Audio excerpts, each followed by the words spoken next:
નમસ્કાર મિત્રો સ્વાગત છે તમારું અમારી યુટ્યુબ ચેનલમાં। આજના વેધર એનાલિસિસમાં વાત કરીશું। આજે તારીખ 25 જૂનથી લઈને 10 જુલાઈ સુધી ગુજરાતમાં કેવું રહેશે હવામાન। મિત્રો આપની સાથે હું છું પિનલગીરી ગોસ્વામી। મેઘરાજાએ દક્ષિણ ગુજરાત અને મધ્ય ગુજરાતના અનેક વિસ્તારમાં મેઘતાંડવ કર્યું છે। ખાસ કરીને સુરતમાં 13 ઇંચ કરતાં પણ વધુ વરસાદ ખાબકી ગયો છે। સાબરકાંઠા અને અરવલ્લીમાં તો 1 વાગ્યા સુધીમાં રેડ એલર્ટ આપવામાં આવ્યું હતું। ડભોઈના સિદ્ધપુર ગામની સ્કૂલમાં પણ પાણી ઘૂસી ગયા છે। મધુબન ડેમના 8 દરવાજા મિત્રો ખોલી નાખવામાં આવ્યા છે અને નીચાણવાળા વિસ્તારોને એલર્ટ પણ કરી દેવામાં આવ્યા છે। ત્યારે મિત્રો બીજી વાત કરીએ તો રાજ્યમાં સરેરાશ વરસાદના ટકાવારીની વાત કરીએ તો 21% વધુ વરસાદ નોંધાઈ ગયો છે। રાજ્યમાં છેલ્લા 24 કલાકમાં 18 તાલુકામાં 2 ઇંચ કરતાં વધુ વરસાદ, જ્યારે 40 તાલુકામાં 1 ઇંચ કરતાં વધુ વરસાદ, જ્યારે 96 તાલુકામાં 1 ઇંચ કરતાં ઓછો વરસાદ નોંધાયો છે। આમ છેલ્લા 24 કલાક દરમિયાન રાજ્યના 31 જિલ્લાના કુલ 170 તાલુકામાં વરસાદ નોંધાઈ ગયો છે। મિત્રો મહત્વનું છે કે ગઈકાલે તારીખ 24 જૂન 2025ના રોજ સવારે 6 કલાકે સુધીમાં રાજ્યમાં મોસમનો કુલ 21%થી વધુ વરસાદ નોંધાઈ ગયો છે અને આ ટકાવારીમાં હજુ પણ વધારો જોવા મળ્યો છે। ત્યારે મિત્રો હવે આજે તારીખ 25 જૂન થઈ ગઈ છે, તો આજે 25 જૂનના રોજ ક્યાં પડી શકે છે વરસાદ? તો મિત્રો આ જિલ્લામાં ઓરેન્જ એલર્ટ આપી દેવામાં આવ્યું છે। ખાસ કરીને સાબરકાંઠા હોય, અરવલ્લી હોય, મહીસાગર, દાહોદ, પંચમહાલ, ભરૂચ, સુરત, નવસારી, વલસાડ, દમણ, દાદરા અને નગર હવેલીમાં મિત્રો ઓરેન્જ એલર્ટ આપી દેવામાં આવ્યું છે। મહત્વનું છે કે દક્ષિણ ગુજરાતની આ સિસ્ટમ વધારે ગમરોડી રહી છે અને આગામી એકાદ અઠવાડિયું અથવા તો 10 દિવસ આની વ્યાપક અસર પણ જોવા મળવાની છે। બીજી તરફ મિત્રો યલો એલર્ટની વાત કરીએ તો ગાંધીનગર, ખેડા, આણંદ, વડોદરા, છોટાઉદેપુર, નર્મદા, તાપી, ડાંગ, રાજકોટ, બોટાદ, ભાવનગર, જૂનાગઢ, અમરેલી, ગીર સોમનાથ અને દીવના અનેક વિસ્તારમાં યલો એલર્ટ આપવામાં આવ્યું છે। મિત્રો આ તો ફક્ત હવામાન વિભાગે જારી કરેલા વિસ્તારો છે, પરંતુ તમને જણાવીએ કે અત્યારે જ્યારે આ મધ્ય ભારત તરફ વરસાદની સિસ્ટમ સક્રિય થઈ છે, જે ઉત્તર ગુજરાત, મધ્ય ગુજરાત અને દક્ષિણ ગુજરાતના અનેક વિસ્તારોને પ્રભાવિત કરશે।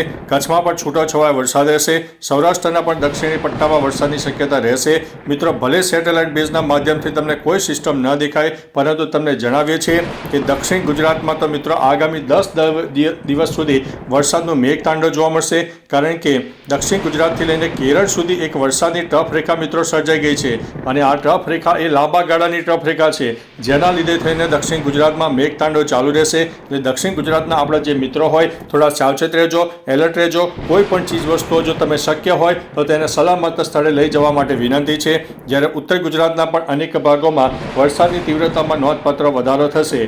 આગામી તારીખ કહી શકાય કે 27 જૂન સુધીમાં ગુજરાતના અંદાજિત 50થી 70%થી વધુ વિસ્તારોમાં વરસાદ થાય તેવી શક્યતા છે અને અત્યારે જે વરસાદનું સરેરાશ પ્રમાણ 21%ની આસપાસ ચાલી રહ્યું છે, તે હવે સરેરાશ પ્રમાણ આગામી 48 કલાકમાં 30%થી પણ વધુ થાય તેવી શક્યતા દેખાઈ રહી છે। ત્યારે મિત્રો આગળના સમાચારમાં વાત કરીશું તો અન્ય વિસ્તારોમાં પણ મિત્રો વરસાદની તો આગાહી છે જ, જેમાં ઉત્તર ગુજરાતમાં બનાસકાંઠા, પાટણ, મહેસાણા ઉપરાંત અમદાવાદમાં પણ મિત્રો આજે ભારે વરસાદની શક્યતા વર્ણવવામાં આવી છે। સૌરાષ્ટ્ર અને કચ્છમાં પણ અનેક વિસ્તારોમાં ભારેથી અતિભારે વરસાદની શક્યતા વર્ણવવામાં આવી છે। સૌરાષ્ટ્રના શહેરોમાં અમરેલી, ભાવનગર, સુરેન્દ્રનગર, રાજકોટ, જૂનાગઢ, ગીર સોમનાથ અને દીવમાં પણ મિત્રો ભારે વરસાદની સંભાવના રહેલી છે। મહત્વનું છે કે આગામી હજુ પણ 10 દિવસ આવો ને આવો આપણને માહોલ જોવા મળવાનો છે। ત્યારે બીજી તરફ મિત્રો જળાશયોની વાત કરીએ તો આનંદના સમાચાર છે કે આ 10 જળાશય તો હાઈ એલર્ટ ઉપર પહોંચી ગયા છે। ફક્ત વરસાદનો આ એક પહેલો જ અને મોટો રાઉન્ડ જોવા મળ્યો છે, જેમાં ગુજરાતના અનેક જળાશયો હાઈ એલર્ટ ઉપર જોવા મળ્યા છે। અમરેલી જિલ્લાના ધાતરવાડી, સુરજવાડી, સુરેન્દ્રનગરના વાંસલ, લીંબભોગાવો 1, સબુરી, જામનગર જિલ્લાના વાગડિયા, કચ્છના કલાઘોગા, ભાવનગરના રોજકી તથા બગડ અને બોટાદ જિલ્લાના ભીમદાદ એમ કુલ 10 જળાશય મિત્રો સંપૂર્ણ એટલે કે 100% ભરાઈ જવા પામ્યા છે, જેથી હાઈ એલર્ટ આપી દેવામાં આવ્યું છે। આ ઉપરાંત 19 જળાશય 70થી 100%ની વચ્ચે ભરાતા તેને પણ એલર્ટ ઉપર રાખવામાં આવ્યા છે અને વોર્નિંગ પણ જાહેર કરી દેવામાં આવી છે। ત્યારે મિત્રો સરદાર સરોવર યોજનામાં હાલ કુલ સંગ્રહ શક્તિના 50.15% પાણીનો સંગ્રહ થઈ જવા પામ્યો છે, જે ગુજરાતની જનતા માટે આનંદના સમાચાર કહી શકાય છે। મિત્રો ટૂંકુને ટચ જણાવે તો હજુ પણ કહી શકાય કે ઉત્તર ગુજરાત હોય, મધ્ય ગુજરાત અને દક્ષિણ ગુજરાતના અનેક ભાગોમાં ભારેથી ભારે વરસાદ થઈ શકે છે. 1 થી લઈને 15 ઇંચ કરતાં વધુ વરસાદ 24 કલાકમાં થાય તેવી શક્યતા છે.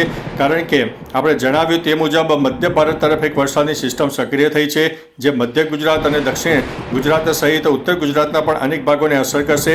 જ્યારે સૌરાષ્ટ્ર અને કચ્છમાં પણ હળવા મધ્યમ વરસાદી ઝાપટા પણ ચાલુ રહેવાના છે. એકંદરે મિત્રો એક સાર્વત્રિક વરસાદનો માહોલ આપણને જોવા મળી જવાનો છે. ત્યારે મિત્રો હવે સેટેલાઇટ બેઝના માધ્યમથી જાણીએ કે ક્યાં કેવો વરસાદ અને કઈ સિસ્ટમ કામ કરી રહી છે. હવે મિત્રો આગામી 12 કલાકની વાત કરીએ તો અનેક જિલ્લામાં જોરદાર વરસાદ થાય. આપણે અગાઉ જણાવ્યું તે પ્રમાણે મધ્ય ભારત તરફ વરસાદની સિસ્ટમ સક્રિય થતાં રાજસ્થાન અને ગુજરાતના અનેક વિસ્તારોને અસર કરશે, જેમાં ગુજરાતના પૂર્વ તરફના વિસ્તારો ખાસ કરીને અસરગ્રસ્ત બનશે. બીજી તરફ દક્ષિણ ગુજરાતથી લઈને કેરળ સુધી વરસાદની ટફ રેખા સર્જાય છે, જે લાંબા ગાળાની ટફ રેખા છે. અમારા અંદાજ મુજબ કે 2 થી લઈને 5 જુલાઈ સુધી એ ટફ રેખાની અસર જોવા મળે. એટલે 25 જૂનથી લઈને 5 જુલાઈ સુધી મિત્રો આ વરસાદની ટફ રેખા સર્જાશે અને દક્ષિણ ગુજરાતમાં વરસાદ વિરામ ન લે તેવી પણ શક્યતા હાલ દેખાઈ રહી છે. ત્યારે મિત્રો આગામી 24 કલાકની પણ વાત કરીએ તો આગામી 24 કલાકમાં આ જે સિસ્ટમ છે એ ગુજરાતને વધુ અસર કરશે. મધ્ય ભારત સહિત અનેક વિસ્તારમાં વરસાદની શક્યતામાં વધારો છે. પૂર્વ ભારત, દક્ષિણ ભારત અને ઉત્તર ભારતમાં પણ ધીમે ધીમે વરસાદ વધી જવાનો છે. ત્યારે મિત્રો આગામી 2 દિવસની વાત કરીએ તો આ સિસ્ટમ વધુ ને વધુ તીવ્ર બનશે. અનેક વિસ્તારોને ગમરોળતી જશે. અનેક વિસ્તારમાં મેઘતાંડવ કરશે. 1 થી લઈને 15 ઇંચ સુધીના વરસાદ ફક્ત એક જ દિવસમાં થઈ જાય તેવી શક્યતા દેખાઈ રહી છે. આગામી 4 દિવસની વાત કરીએ તો ધીમે ધીમે આ વરસાદની સિસ્ટમ વધુ સક્રિય બને. મધ્ય ભારત વધુ એક્ટિવ થશે, કારણ કે બંગાળની ખાડીમાં બનેલી સાયક્લોનિક સિસ્ટમ ઉપરાંત અરબી સમુદ્રના ભેજવાળા પવનો, બંગાળની ખાડીના ભેજવાળા પવનો અને ઉત્તર ભારતમાં પણ એક WD સક્રિય થયો છે, જેના ભાગરૂપે થઈને તમામ સિસ્ટમ મધ્ય ભારતને અસર કરશે અને તેની અસર ગુજરાતના અનેક ભાગોને પણ થવાની છે. આગામી 8 દિવસની વાત કરીએ તો આ સિસ્ટમ વધુ ને વધુ તીવ્ર બનશે અને જો મધ્ય ભારતમાં વરસાદનું પ્રમાણ વધારે રહેશે, રાજસ્થાનમાં વરસાદનું પ્રમાણ વધારે રહેશે, તો ગુજરાતની નદીઓના જે જળ સ્તર છે એ ખૂબ જ વધી જશે. ડેમોમાંથી, નદીઓમાંથી પાણી છોડવાની પરિસ્થિતિનું નિર્માણ થાય અને અનેક જગ્યાએ હાઈ એલર્ટ અને જળબંબાકારની પરિસ્થિતિ સર્જાઈ શકે છે. એટલે આપણા ગુજરાતીઓ જે કોઈ નીચાણવાળા વિસ્તારમાં રહેતા હોય મિત્રો, તો થોડા સાવચેત રહેજો, એલર્ટ રહેજો.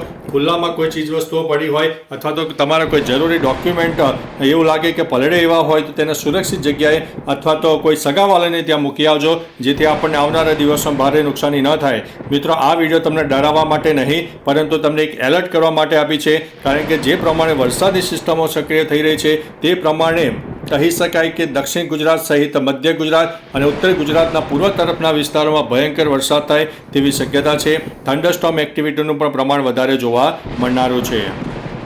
હવે મિત્રો રેન બેઝ ફોર્મેશનના માધ્યમથી તમે જોઈ શકો છો કે 25 તારીખથી જ વરસાદની તીવ્રતામાં નોંધપાત્ર વધારો થશે. ઉત્તર ગુજરાત હોય, મધ્ય ગુજરાત અને દક્ષિણ ગુજરાતના અનેક ભાગો હોય, સૌરાષ્ટ્રમાં પણ દક્ષિણ અને પશ્ચિમ તરફના વિસ્તારમાં વરસાદની શક્યતા વધુ છે. ધીમે ધીમે જેમ તારીખ આગળ જતી જશે તેમ મિત્રો સિસ્ટમમાં પણ નોંધપાત્ર સુધારા વધારા થશે. પાકિસ્તાન તરફ આગામી દિવસોમાં સાયક્લોનિક સિસ્ટમ સર્જાય અને પાકિસ્તાનમાં પણ 1 ઇંચથી લઈને 18 ઇંચ સુધીના વરસાદ આગામી 4 દિવસમાં થઈ જાય અને પાકિસ્તાનમાં પણ મિત્રો જળબંબાકારની પરિસ્થિતિનું નિર્માણ થાય તેવી શક્યતા છે. બીજી તરફ કચ્છ અને ઉત્તર ગુજરાતના પણ અનેક ભાગોને આ સિસ્ટમની અસર થશે, જેના કારણે તેને ઉત્તર ગુજરાત અને કચ્છમાં પણ આવનારા દિવસોમાં વરસાદની તીવ્રતામાં નોંધપાત્ર વધારો થશે. તારીખ 27 તારીખથી લઈને 30 જૂન સુધીમાં કચ્છના જે કોઈ મિત્રોને ત્યાં વરસાદ નથી પડ્યો ત્યાં પણ વરસાદ સારામાં સારો જોવા મળે તેવી શક્યતા હાલ દેખાઈ રહી છે. ત્યારે આગામી મિત્રો તારીખ 30 જૂન અને 1 જુલાઈની વાત કરીએ તો મધ્ય ભારત તરફ જે સિસ્ટમ છે એમાં નોંધપાત્ર સુધારા વધારા થશે. સિસ્ટમ વધુ ને વધુ મજબૂત સર્જાશે, જેમાં મધ્ય ભારતના અનેક ભાગોમાં મેઘ પ્રલય થાય અને તેના લીધે થઈને ગુજરાતની નદીઓમાં મિત્રો જળસ્તરમાં વધારો થશે. એટલે થોડા સાવચેત રહેજો, એલર્ટ રહેજો. નીચાણવાળા વિસ્તારોને ખાસ મિત્રો એલર્ટ આપી દઈએ છીએ કે થોડા તમે સાવચેત રહેજો. બીજી તરફ મિત્રો દક્ષિણ ગુજરાતથી લઈને કેરળ સુધી વરસાદની ટફ રેખા છે એ લાંબા ગાળાની ટફ રેખા રહેશે, જેના ભાગરૂપે તેને દક્ષિણ ભારત સહિત મધ્ય ભારતના પણ અનેક ભાગો પ્રભાવિત થશે. ઉપરાંત મિત્રો અરબી સમુદ્રનો જે ભેજ છે એ પણ અવિરતપણે મળવાનો છે. બંગાળની ખાડીનો પણ ભેજ અવિરતપણે મળવાનો છે. બીજી તરફ મિત્રો આ ભેજના પ્રમાણને કારણે લો ક્લાઉડ ફોર્મેશન પણ વધુ ને વધુ સર્જાશે, જેની અસરના કારણે મધ્ય ભારત એક્ટિવ રહેવાનો છે અને મધ્ય ભારત અંદાજિત 5 થી લઈને 7 જુલાઈ સુધીમાં વધુને વધુ એક્ટિવ દેખાતો રહે છે, જેના ભાગરૂપે તેને ગુજરાતમાં વરસાદની તીવ્રતામાં નોંધપાત્ર વધારો રહેશે. અને આ જે સિસ્ટમ છે એ મધ્ય ભારતમાં લાંબા ગાળાની સિસ્ટમ છે. તે મધ્ય ભારત સહિત રાજસ્થાનના પણ અનેક વિસ્તારો પ્રભાવિત કરશે. રાજસ્થાનનો દક્ષિણ અને પૂર્વ તરફના વિસ્તારોમાં પણ વરસાદની શક્યતા વધુ રહેશે. અને આ બધી સિસ્ટમોને કારણે ગુજરાતમાં એક સાર્વત્રિક વરસાદનો માહોલ પણ સર્જાઈ જવાનો છે. મહત્વનું છે કે back to back western disturbance પણ સક્રિય થશે.